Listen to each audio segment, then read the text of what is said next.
सोचा था इस बार बहुत साल से गालियां सुनता आ रहा हूँ और येलो बूट्स के टाइम सबसे ज्यादा सुनी कि यार क्या बनाते रहते, पता नहीं कैसे लोग यूरोप में देखते हैं सब पिक्चरें। मगर इस बार पहली बार मास के लिए पिक्चर बनाई जाए और कहानी भी ऐसी मिली, हाथ में आई और बनाई और पता चला वही पिक्चर कहां चलेगी। तो भी ये जो गाना है खास तौर पे वरुण ग्रोवर ने लिखा है। इसके जो बिगिनिंग के हैं, जियाओ बिहार के लाला जिया तू हजार साला, तनी नाची के तनी गाई के तनी नाची गाई सबका मन बहलावा। और ये भैया ट्रेडिशनल लिरिक्स है, पहले 4 लाइन मुखड़ा। एक लड़ाई चालू हुई कि ढूंढे किसको, किससे गवाएं गाना। मैं कहा ये गाना एक ही आदमी गा सकता है, वो मनोज तिवारी। अपने आप को काफी सारे सिचुएशन में भी डाला स्नेहा ने इस गाने के लिए। ये बिहार में गई थी एक होटल में, हम लोग शूटिंग कर रहे थे, वरुण ग्रोवर भी साथ में थे, लिरिसिस्ट जो खड़े हैं आपके सामने। उनका फोन आया कि यार एक बड़ी दिक्कत हो गई है, वो स्नेहा को और हमको काट देंगे।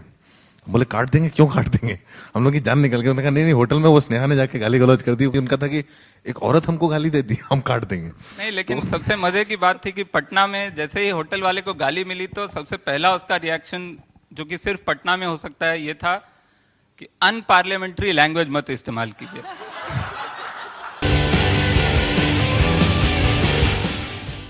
मैं मराठी हूँ लेकिन इंदौर की हूँ, तो मैं हिंदी मेरी ज़्यादा पकड़ थोड़ी ज़्यादा अच्छी है। लेकिन बिहार के बारे में और बिहार के म्यूज़िक के बारे में कुछ नहीं पता था एक्चुअली।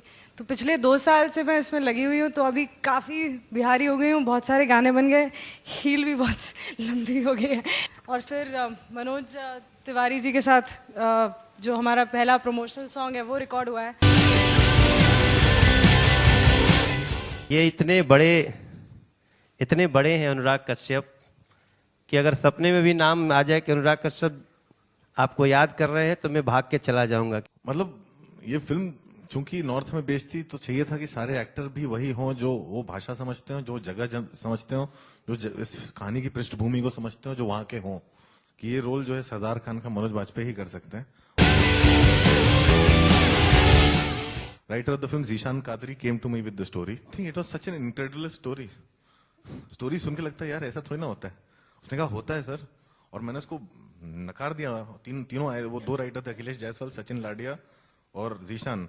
मैं कहा यार ऐसा होता नहीं, बकवास मत करो मेरे साथ। उन्होंने कहा सर होता है। वो इतने ऑफेंड हो गए थे कि वो न्यूज़पेपर कटिंग्स लेके आए प्रूव करने के लिए कि ऐसा होता है, ऐसा है। फिर मैंने अपनी टीम भेजी वासेपुर रिसर्च के लिए। मेरे को तो वासेपुर ही नहीं मालूम कहाँ है, गूगल में सर्च करो तो भी नहीं मिलता। एक्चुअली जब मैं शुरू में आया था बॉम्बे में तो काफ़ी टाइप कास्ट हो गया था कि अच्छा गरीब का रोल देना है और पिटाई करनी है जेल में, या हीरो से पिटवाना है किसी को, तो मुझे बुला लिया जाता था। तो मैं बहुत चटान हो गई थी, मुझे बहुत ज़्यादा वो हो गया था कि यार अब अंदर बहुत ज़्यादा हो रहा था कि अभी ऐसा कोई रोल मिले जिसमें सबकी पिटाई करूँ, मारूँ सबको।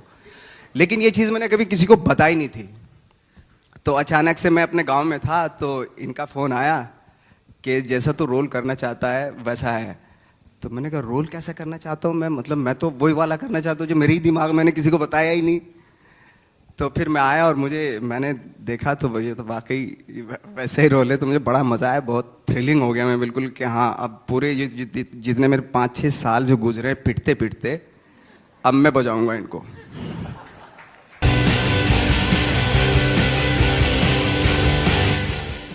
इंस्पिरेशन तो पता नहीं, बिकॉज ऑफ स्क्रीन मैं नवाज को नवाज भाई बोलती हूँ।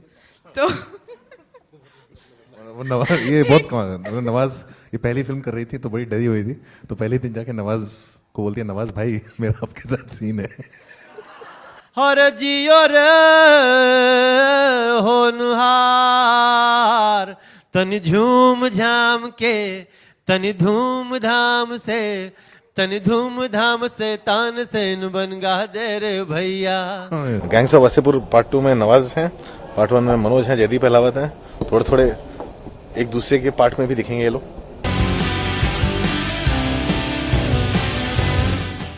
नहीं, मैं बच्चन साहब की फिल्में देखता हूँ। जो फैजल खान है फिल्म में, वो बच्चन साहब की फिल्में देखता है और उनके जैसे बाल भी रखता है, क्योंकि उनसे काफ़ी मुतासिर था ये जो मेरा कैरेक्टर है फैजल खान।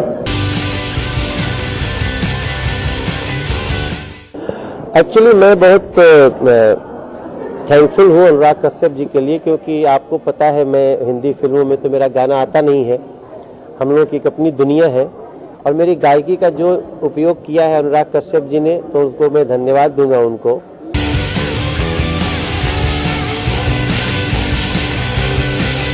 तो गैंग्स ऑफ वासेपुर, आपको मालूम है गैंग्स ऑफ वासेपुर का नाम गैंग्स ऑफ वासेपुर किसने दिया? सुभाष के झा ने दिया अपने एक आर्टिकल में, जब तक हमने पिक्चर का नाम ही नहीं सोचा था। उन्होंने आर्टिकल में लिखा कि सुभाष के झा ने एक आर्टिकल में लिखा gangs of Wasseypur is new Indian godfather. अपने आप ही टाइटल भी सोच दिया, अपने आप डिसाइड भी कर लिया स्टोरी क्या है, लेकिन क्या था वो नाम जो चिपक गया। उन्होंने जिंदगी में एक ही चीज दी है मुझे आज तक।